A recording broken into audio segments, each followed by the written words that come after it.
waiting for the sun to blossom, hoping to break through the storm.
I heard about you long before we met. You're winsome and you're young, at least that's what they said. Underneath your glitter and your gold, you can't deny the fact that you are growing old. You have 1,000 eyes that never fall asleep. Someday I will leave you when I've had enough of your beauty.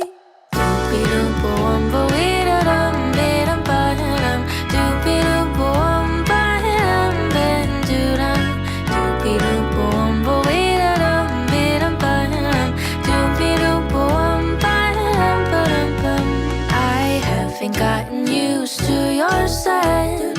I'm certain you have had another cigarette. Nothing could prepare me for your style. The way your laughter seemed to go for miles and miles. You have 1,000 eyes that never fall asleep. Someday I will leave you when I've had enough of your beauty.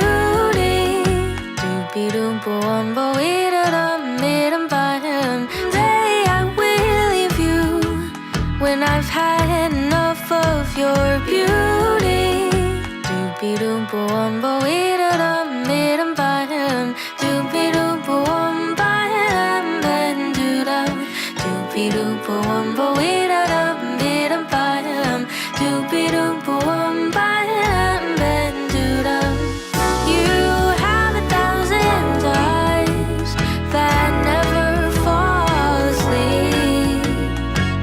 Maybe I will never leave you.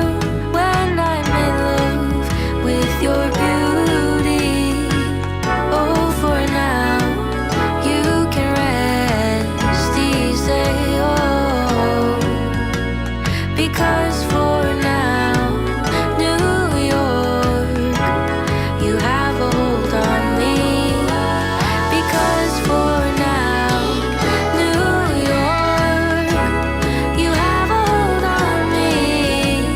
because for now, New York, you have a hold on me.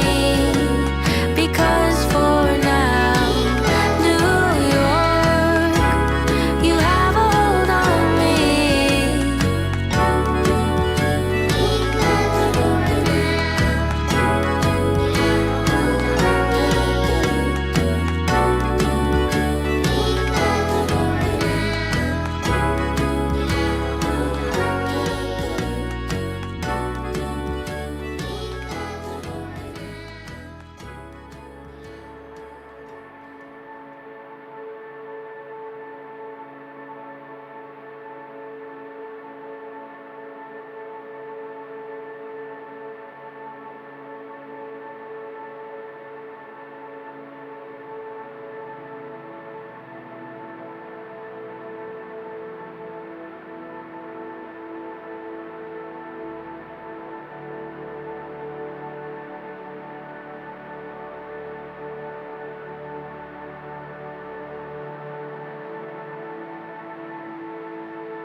All things are possible.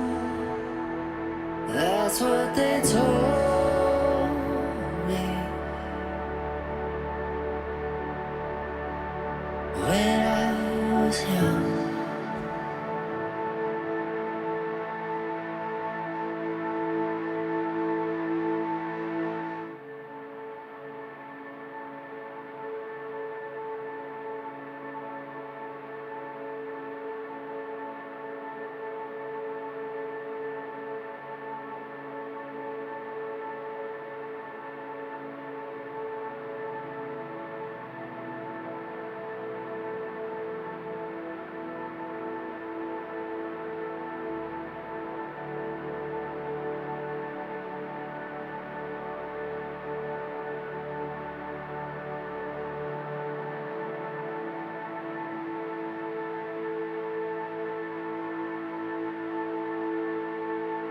All things are possible.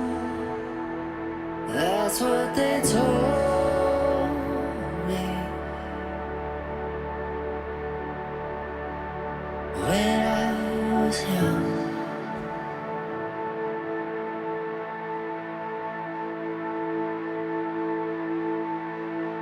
All things are possible.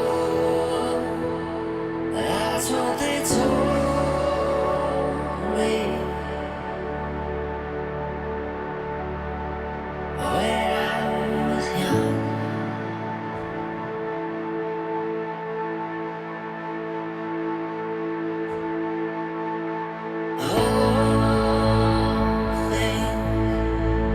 possible.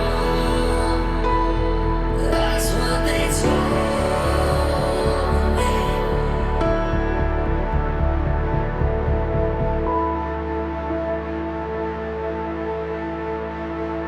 when I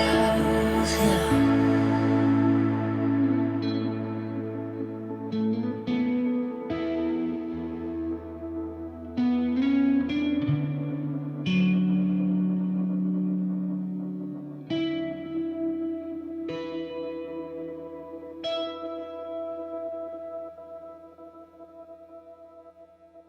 Good evening. I'm Dixon Schwartzbach, and I'm proud to be the chair of Women's Fund El Dorado for the last 2 years.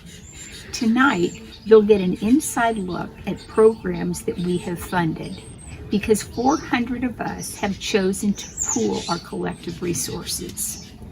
Alongside us are sponsors who support us so that we can operate our collective giving, and I'd like to recognize these sponsors.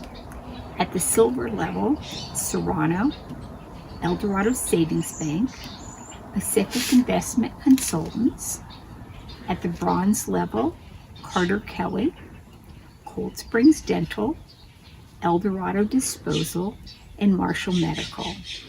We also have an event sponsor, which is Sean Frame with Frame by Frame Productions, And we are grateful and appreciate Sean for producing the program, which you'll see tonight. And our fiscal agent is Eldorado Community Foundation. The last 6 months have been challenging for all of us, but some have had a much harder time. When COVID-19 hit, as a cabinet, we immediately began considering what we could do. We reached out to nonprofits who we'd worked with in the past who are providing direct services to those who are most vulnerable due to the sudden and unanticipated impacts. What we found is that these organizations could provide for the immediate needs if they had the funds. As is the way of Women's Fund Eldorado, we reached out to our members with a survey to see what their preferences would be. In prior years, our membership had increased faster than projected, so we had some additional funds that were dedicated to granting. The survey showed that there was strong support for quickly acting to provide resources to those who needed immediate help. Tonight, you will get to see what our site visit committee gets to see when they do visits.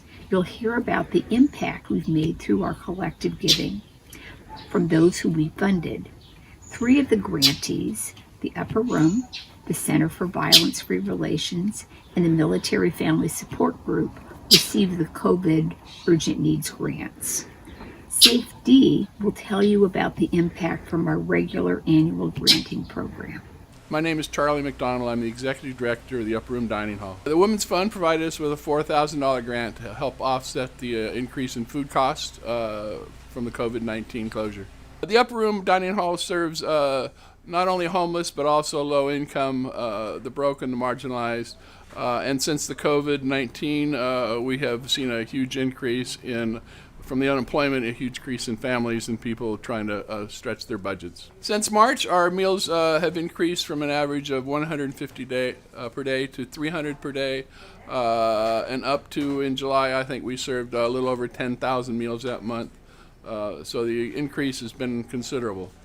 The Women's Fund grant helped us offset the increase in food costs.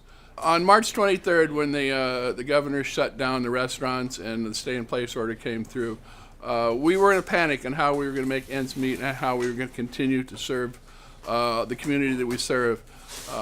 This community, with the help of the Women's Fund and the Foundation and the other organizations, coming together and help support the Upper Room has kept our doors open without interruption, which means a lot not only to us and our volunteers, but to the community that we serve. My name is Jim Wassner. I am the president and founder of SAFE-D of El Dorado County, and SAFE-D stands for Safety Accommodations for Elders and the Disabled. So it actually stands for something. We received a grant this year of $8,000, and I'm happy to say we received a grant last year for $8,000. And so we love the Women's Fund. Our volunteers with compassion and respect install grab bars, shower seats, extended showers, what we call fall prevention equipment in the homes of seniors or disabled county residents. As long as they're low income, this program is free, that they don't pay anything for this service. Since we began the program in 2018, we've helped 131 clients so far. And by helping clients, what I mean is when we come in and put in grab bars and non-skid mats in the showers and rails on their steps, what we're doing is we're making their home safer and easier for them, and what that does is allows them to live in their home longer. And we all know that the longer we stay in our own home, the better off we are. We will do better there than anywhere. And also by doing this, if we are reducing the number of falls, then we're also helping taking some of the load off the medical community, because there won't be as many people going to the emergency room or to their doctors. So that also helps the community in that respect. The $8,000 grant that we received is equal to about 6 months of this program. It's half the cost of running this program for a year, which is huge. So when you look at that, I want you to see not just me sitting here, but I want you to see 50 people standing behind me. 50 disabled residents, people that are over 60, that because of what you've done with the donations and because of what we're doing, they feel safer in their homes. I have had clients that have told me, I have not taken a shower for 2 months because they fell in the bathroom and they were afraid to take a shower. We couldn't do this without grants. I have volunteers, I have clients. I can't afford to buy them all grab bars. Without the help of grants, this program would not happen. So don't just see me sitting here. You'll see 50 people standing behind me thanking you for what you've done to help us help them. Hi, my name's Stevie, Hi there, I'm Kay Ida, and we work at the Center for Violence-Free Relationships. and we're here today to talk a little bit about how the Women's Fund greatly impacted us positively for helping families, and just through the money that they've given us. We received $4,100 through the Women's Fund recently, and we just like to talk about how we used it. So please describe, how did the Women's Fund, how did it help us out here? So we specifically wanted to utilize everything that we got towards our clients, and when I say our clients, those are our survivors, or our folks who are really trying to escape harm's way, and their children. And so we initially, back in June, when we received the money, we were able to isolate 6 families that we were trying to help, and provide things such as food and shelter and groceries and whatnot. And so, if we have a couple minutes, I'd like to sort of share some of the successes that we've had. Yeah, so specifically one of the families that we helped, it was a woman and her children. I think she had 2 children, and she was escaping a really violent, abusive husband. And she was able to get out, and we got her into our safe house. And at some point during the year, she was able to transition her into her own place. And so what that meant was our funding gave her some momentum to at least sustain and then get out on her own. And then of course COVID struck, and she was just starting to work at a school, and during that time, of course, the school closed down, and she ultimately lost her job. She wasn't able to make ends meet, and she didn't have a savings, and so she was really left with no options. And so we came in through the money that we received from the Women's Fund, and were able to assist her with $900, and that went directly towards her rent, so that she at least had the ability to have some shelter and start to make some decisions. Another person specifically lost her job towards from COVID, through the COVID pandemic, and she actually had a little bit of money saved, but of course it just goes so fast, right? Yeah. And she went through all of her savings, and got to a place where she was now literally had no gas, couldn't make her rent, had no groceries, and just didn't know what to do. And of course the fear all the time is that you're going to step back into that relationship that you were getting out of, because you now need to sustain. Which some clients unfortunately do, or some people have to. They do. To survive. They do. And so we were able to provide her specifically with $250 from the money we received at the Women's Fund. Yeah, 125 of it went to groceries, and the other 125 of it went towards gas. And then we were also able to relocate or assist her with finding a new place to live down in Southern California. So we got her relocated. Yeah, so that got her at least sort of that launching opportunity. And then we had another unique family who had actually, just before COVID, had gone through a process of where they were separated because there was some violent behavior, and they both went through our programs, our positive solutions.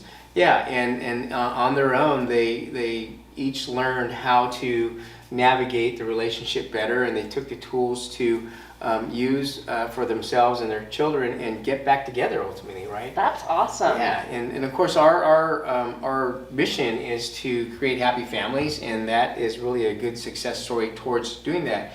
And what happened though was then COVID hit, right? And so unexpectedly now they are, the husband lost his job. Of course, so now there's no money, and so their ability to have transportation, food, and even Added pay stress rent. now. Added stress. Now they're isolated with each other, and pretty soon they were looking at this crisis situation all over again, right? And of course, it's so much easier to get back into it because that was their routine not too long ago. That's what you know. Yeah, and so we were able to step in and through about $1,000 worth of assistance, get them to get their car insurance paid so that they get back onto the street, got them money for rent and food, and just be able to get back into place, and where the husband was able to get another job. And so, yeah, so that really kept them from falling back into what's so easy sometimes to do. So, yeah. That's really awesome. Yeah, it kept them from falling back into that cycle again, or Right. changing up their old ways. I had the opportunity to meet that family, and it was a very cool success story to see. Is there any other success stories you'd like to share? Yeah, I think we've got a lot, and even through COVID, where the rates of domestic violence have gone up tremendously, we do have some success stories. And I saw you use the name Jane Doe, as one of our examples. And so Jane Doe she had been in a really violent relationship. In fact, she had been in that relationship for about 30 years. Wow. And so she had endured a lot. And one of the things that we had done was had come through to support her during this time, because she also was working at an elementary school, and she lost her job. And so what do you do when you lose your job and you start to lose the momentum independently? You go back to what you know. Yep. And Or what's safe, or at least survive. yeah, what the norm is for her, right? And that norm was 30 years of an abuser controlling everything that she did. And so she had the potential of actually going back to her abuser just for the survival piece.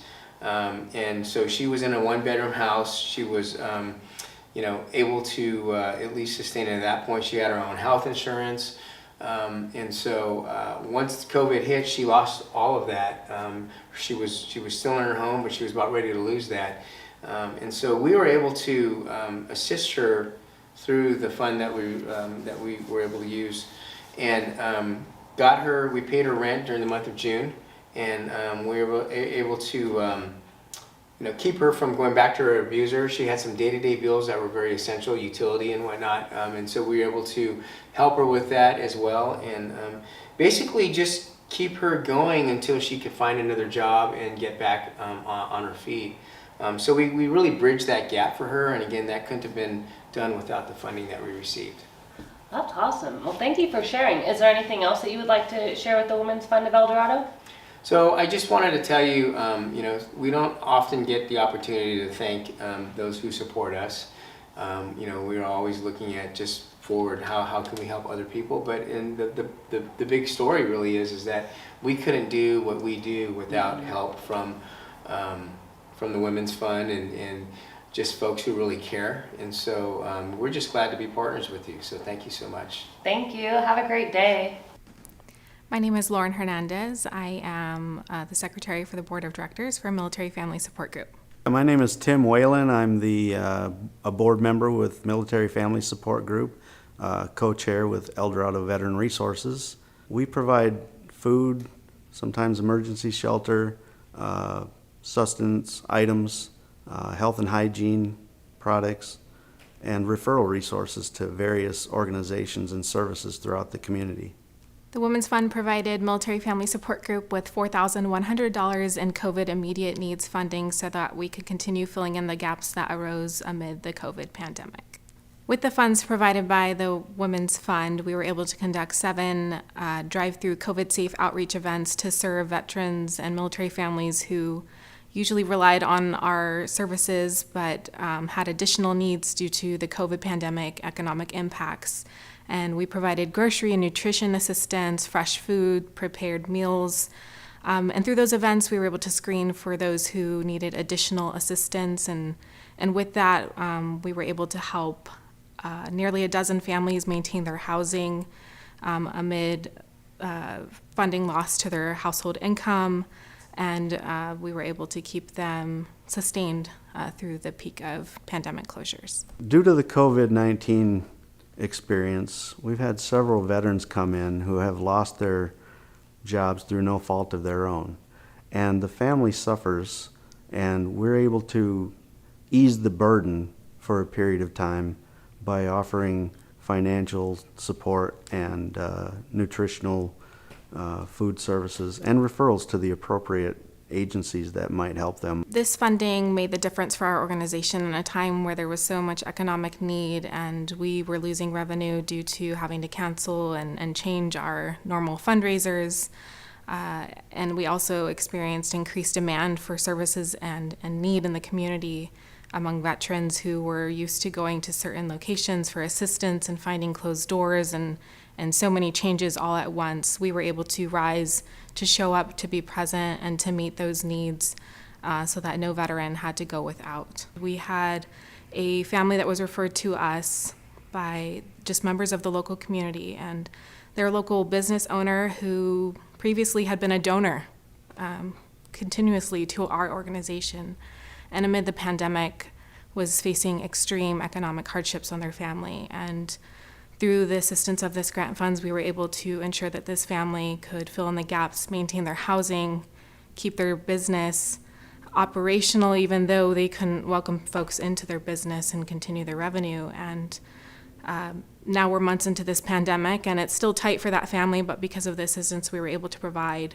this local veteran-owned business is poised to be able to navigate the new normal and still keep their business doors open.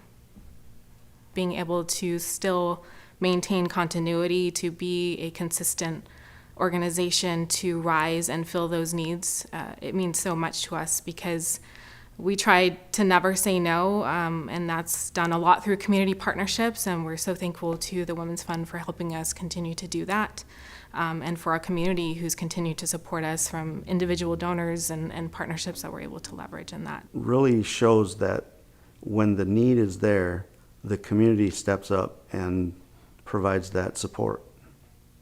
These are moving stories.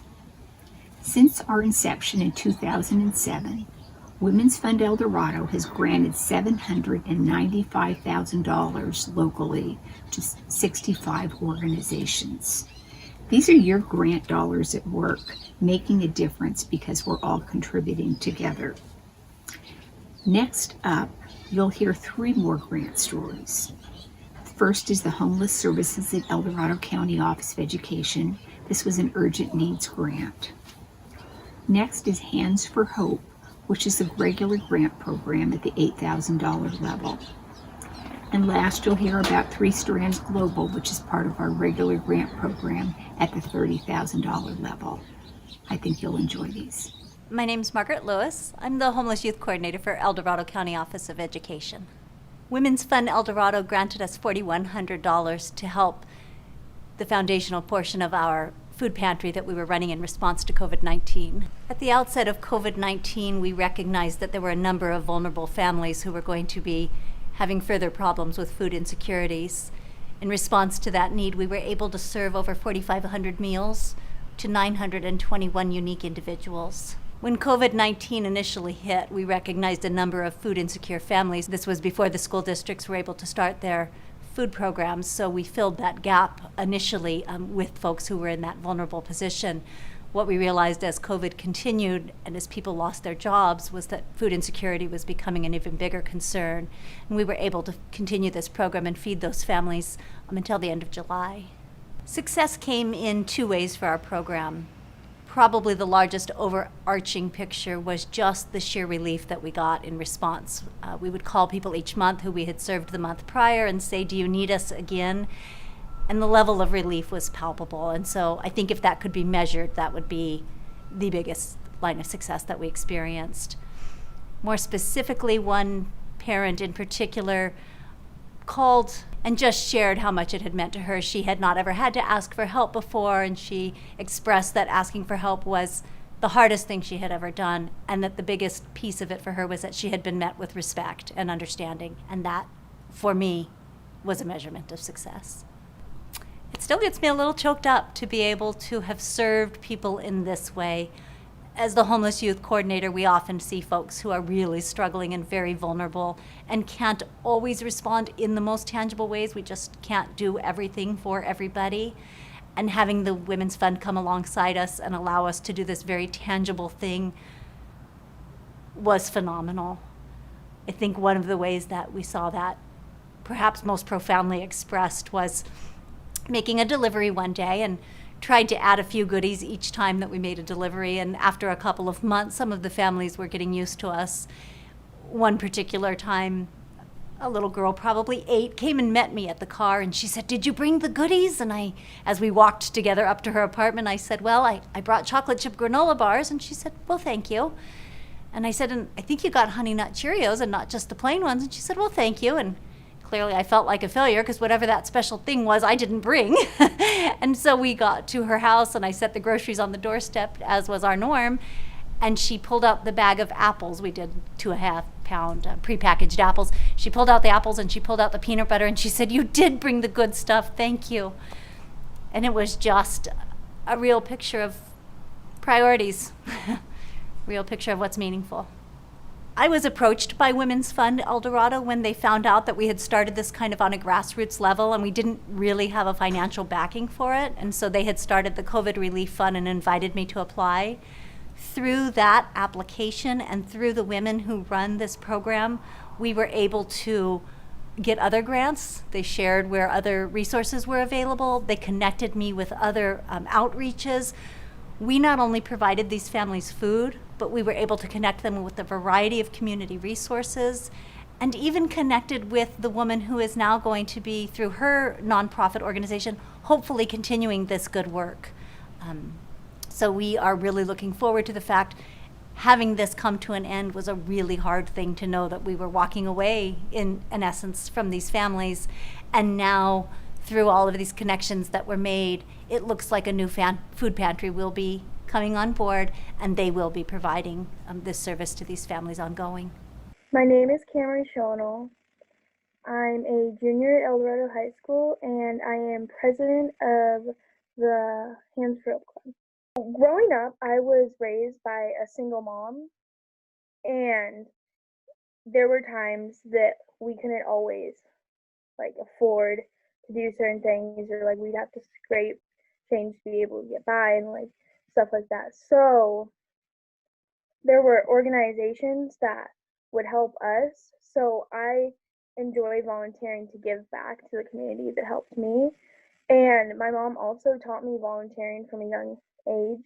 She got me involved with Foothill Dog Rescue. I think it was the summer after 5th grade. And so that's where I fell in love with volunteering. Some skills that a lot of our leaders get from being a part of Hands for Hope is a lot of them learn to be more comfortable with public speaking. They learn how to be connected with our community, and it gives them a connection to other youth that enjoy the same things. The Placerville Youth Center has not yet completely opened due to COVID, but we were able to use the youth center to help plan and execute the school supply drive. So we were able to meet following all of the social distancing rules, and we were able to fill the backpacks and also keep supplies there, which were then given to low-income and homeless families in El Dorado County at Chanel School in Placerville. And then coming soon, we have our food pantry, which we're taking over from EDCO, which will benefit the teens in our community. Thank you, Women's Fund El Dorado, for the $8,000 grant. We made this video to show what we've been doing.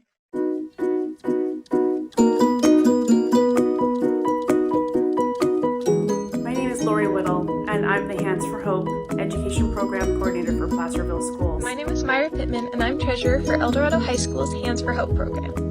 I joined last semester, but this year I was lucky enough to get a spot on leadership.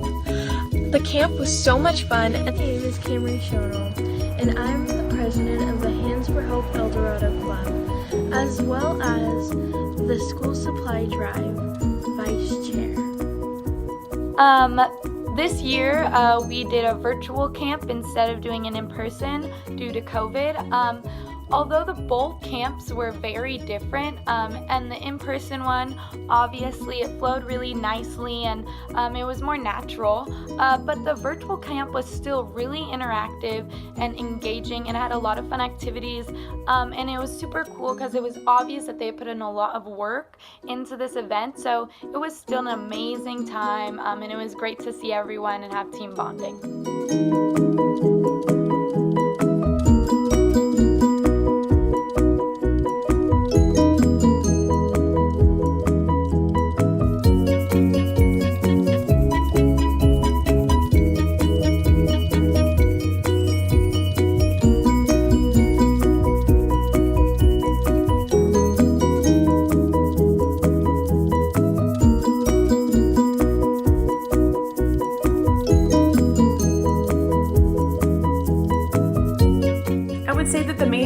My job is providing a safe and supportive environment for the leaders and the club participants.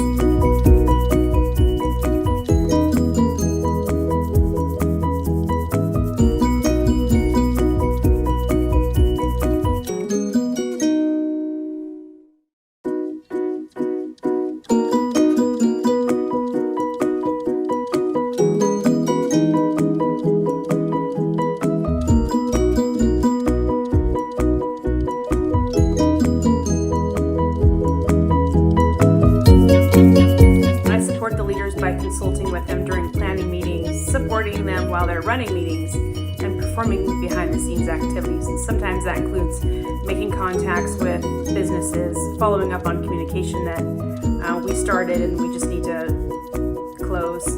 And I will gather necessary supplies if they're not able to get them. I ask questions and I provide feedback, give them a little bit of guidance.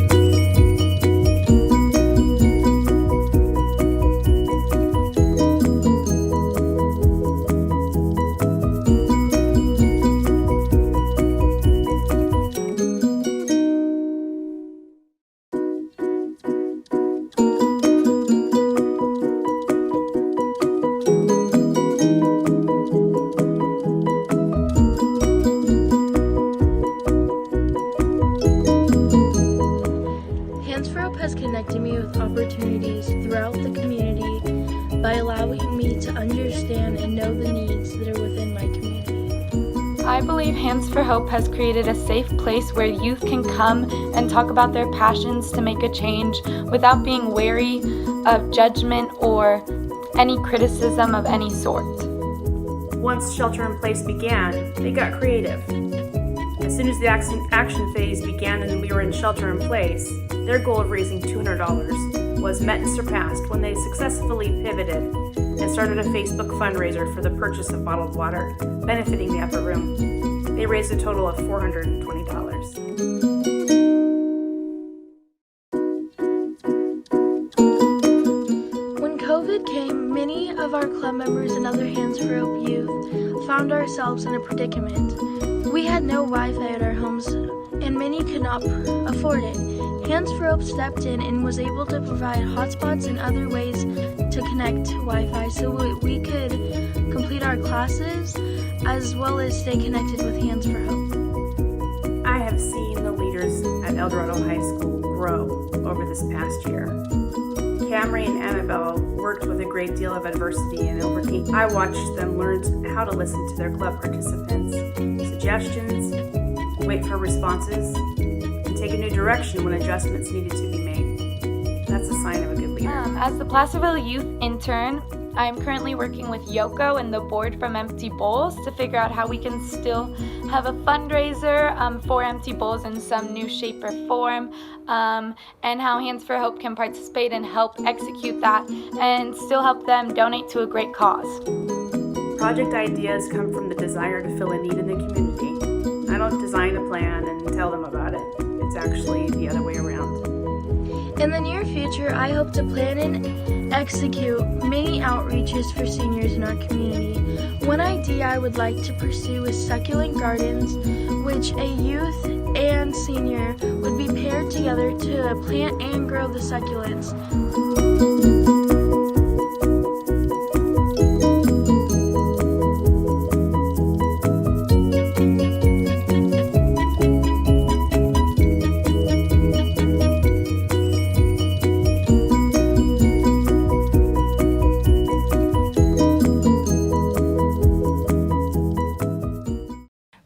Caitlin DeChico. I'm the program manager for the Employ Plus Empower program with Three Strands Global Foundation. So Women's Fund El Dorado funded Three Strands Global Foundation with $30,000 to support our Employ Plus Empower program. Our Employ Plus Empower program works directly with survivors of human trafficking and individuals who are identified as at risk. So it's primarily transitional age foster youth, survivors of domestic violence, sexual assault, and so on. And what we do is we provide direct wraparound case management services with the goal to get all of our clients connected with sustainable employment or help them return to school. The Employ Plus Empower program works directly with survivors of human trafficking and individuals who are identified as at risk. Our program works to help build financial security, as economic insecurity is one of the greatest reasons a trafficker exploits someone or re-exploits someone. So some of the people that we serve that are identified as at risk are individuals who have experienced domestic violence, sexual assault, transitional age foster youth, individuals who've been in and out of the criminal justice system, and over 60% of our clients in El Dorado County have actually experienced homelessness at one point of their lives. The ways that we've impacted the community and we impact individuals is first is through our case management and our support services. We really work to empower the people that we serve, help them connect with the resources they need to survive, and make sure they have all of the supports in place so that they can be successful in a job or return to school, that they can become economically stable and eventually thrive. So we really want to not only support the individuals, we want to make the community a safer place. We want to stop human trafficking from happening in the first place and prevent it from happening again to someone who's already had to experience it. Hello, my name is Lexi DeBella, and I'm the El Dorado County Reintegration Social Worker for the Employ Plus Empower program at Three Strands Global Foundation. The Women's Fund El Dorado was a huge help to Three Strands Global Foundation. With their support, we were able to provide really effective case management services and ensure that all of our clients received the support and empowerment that they deserve. So as a social worker, I got to work directly with those clients and actually see the impact of that support from the Women's Fund El Dorado and what it really gave to us. So for example, it allowed us to really carry out our case management services efficiently and give us that space to ensure that we're making sure our clients have everything they need. So that includes housing, it includes transportation, it includes employment preparation, right? Working on resumes, doing interview prep. Additionally, too, for us at Three Strands, we want our clients to feel that empowerment. And so doing wellness checks and making sure that as a person that they really are feeling loved and respected and having that self-worth is so important. And so we actually do a measure at the beginning when our clients enter the program. It's on the Rosenberg scale of self-esteem, and it goes from 0, which is low, to 30, which is high. And on average, our clients walked in with about a 16 score, and mid and post surveys show that now they're at about a 23. So that's a 38% increase in self-esteem. And that's huge for us. I know directly working with clients, I've had clients tell me, I'm proud of myself. Here at Three Strands Global Foundation, we want to give a big thank you to the Women's Fund El Dorado. What we do, we can only do with the support of our community, and having you behind us means the world to us and to our clients. My name is Jeanette, and I'm a survivor. Originally, it started when I was 12 years old. My trafficker was my mother. It brought a lot of things up of not knowing that I could be loved, not having self-respect for myself, not even loving myself, because I felt if my own mother couldn't love me, then how is anybody else going to be able to care about me? I grew up in the foster care system. I grew up homeless a lot. I was addicted to drugs from 12 to 18 years old. When my mom got arrested a week before my 13th birthday. She was trying to sell me to an undercover police officer on Stockton Boulevard. And I got criminalized, but Employ Plus Empower has helped me through a lot of that process of gaining self-respect for myself, knowing that I can accomplish anything that I put my mind to. They've set me up with knowing how to do interviews, coming out of the lifestyle. A lot of us women do not have that extra push or that understanding that we can accomplish these goals that we set up for ourselves, because we were always told, you're never going to be nothing. You're always going to be technically a sex slave, and that's all you're ever going to be. You're not going to be able to get a job. You're never going to be able to have a real family.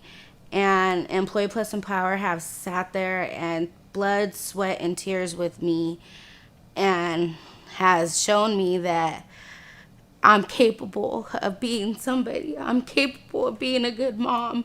I didn't know I could get clean. I didn't know I could be working. I didn't know I could do anything I could do. But through this program, they've taught me a lot about life. I've been employed for 3 months now. I've been saving money.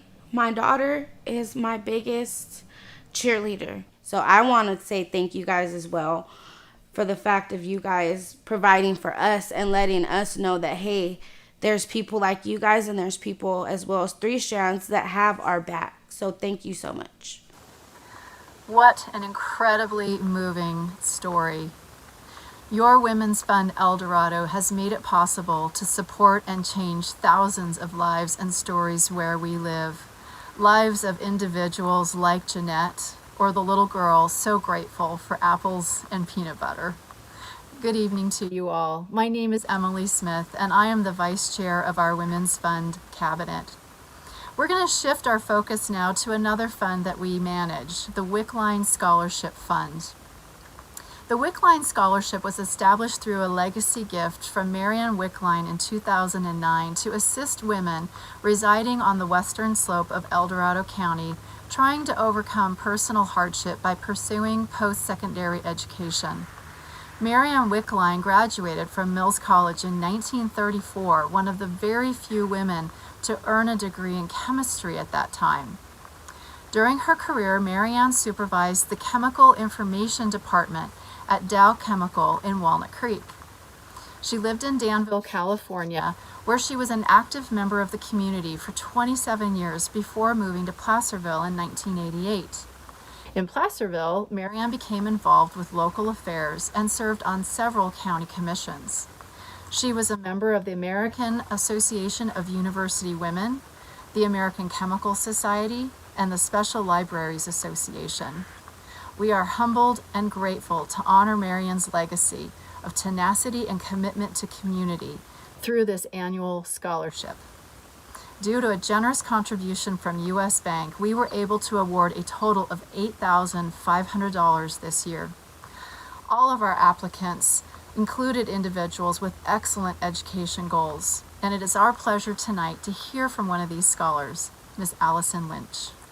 My name is Allison Lynch, and I was awarded $4,000 from the Wickline Scholarship Fund to finish my education and become an elementary school teacher. I became a teen mom at 15 when I had my son James. I've been in college since 2012.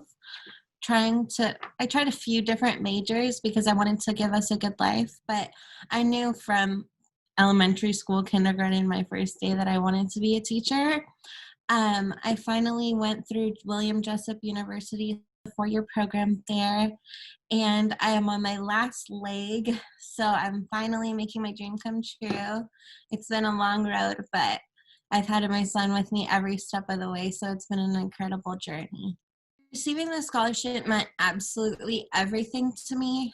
Last year, I got an email from William Jessup that I was short about $12,000 from finishing my senior year, and I had no idea how I would come up with the funds as a single mom. I'm on government programs, and I had no idea how I could do it. I was so close to finishing my education. I waited all that time. I worked so hard. I've been on many dean's lists, and I've just worked and worked and worked. So to get to that point and hear you need to stop and come up with $12,000, I had absolutely no way how I would even come up with that money.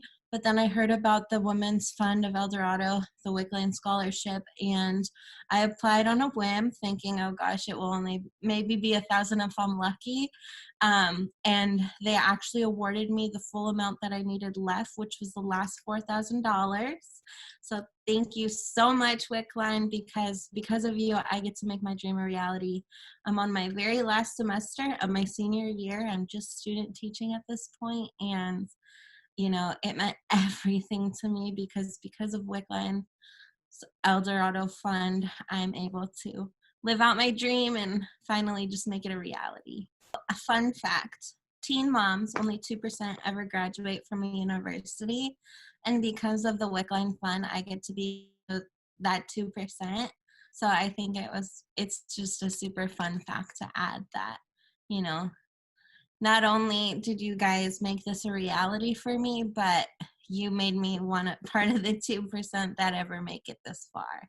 And so you've changed not only my future, but my son's future as well. Because he can look at that fact, the little fun fact of only 2% of people ever make it this far, and say, you know, my mom was able to do that. And then whatever his dream is, he'll be able to make it a reality, no matter what statistics against him, because he saw firsthand that amazing people come along and they support your dreams with you, like the Wickline Fund has done for me. And I just love sharing that with him, and I hope to share that with all of you, that you have changed not only the trajectory of my life, but my son's life as well. Allison, we thank you for sharing your story with us, and we are so grateful for the scholarship that was established in Marianne Wickline's name that helps women like Allison achieve their educational goals. Congratulations to you, Allison, and to all of our recipients. Well, we're almost out of time, so I'll be bringing our event to an end with some closing remarks and announcements. First of all, thank you again for joining us tonight and celebrating the power of collective giving. I hope that each and every one of you has been as inspired and energized as I have by the stories that were shared with us tonight. And I hope that each and every one of you realizes just how much you, our wonderful members, play a crucial part in these stories of progress and success. Our mission to improve communities and the lives of our county residents on the Western Slope would not be possible without your generous contributions and engagement. For that, we thank you, our members, from the bottom of our hearts. Next, I'd like to share with you several openings that we have on our committees. The Women's Fund has 7 committees: Education, Events, Grants, Lighthouse, Marketing Communications, Membership, and Site Visit. 5 of these 7 committees have openings right now, and we would be thrilled to welcome any and all volunteers who would like to learn more and join them. If you're interested, please email me at vicechair@womensfundeldorado.org. I'd love to connect with you. Tonight is also a great time to welcome new members. If you're not currently a member of the Women's Fund El Dorado, we welcome you to join us. And for those of you who are already members, please take this opportunity to renew. The fall season is when the majority of our memberships come due for renewal. And if we were meeting live tonight in person, we'd have a membership table all set up for you. So in lieu of that, please take a few moments to go to our website and click on the Join or Renew button in the upper right corner. You even have the option to sign up for monthly payments instead of paying the whole amount at once. Without you, we would not be able to do the good work that we have so clearly seen and heard in the stories shared tonight. Together, we can make a huge difference in the lives of so many people in need. Thank you so much for being a part of that difference. Finally, I would like to thank one very special, lovely person who has graciously and generously guided our Women's Fund cabinet over the past 2 years. Dixon Schwartzbach, on behalf of the cabinet, I would like to thank you for your exemplary service as our chair. Our organization and each one of us as individuals has thoroughly enjoyed and benefited from your leadership. Our tradition is to bestow a bouquet of flowers to our outgoing chair. So Dixon, please know that these flowers are just a small token of our deep gratitude to you, your service, and your leadership. We love you.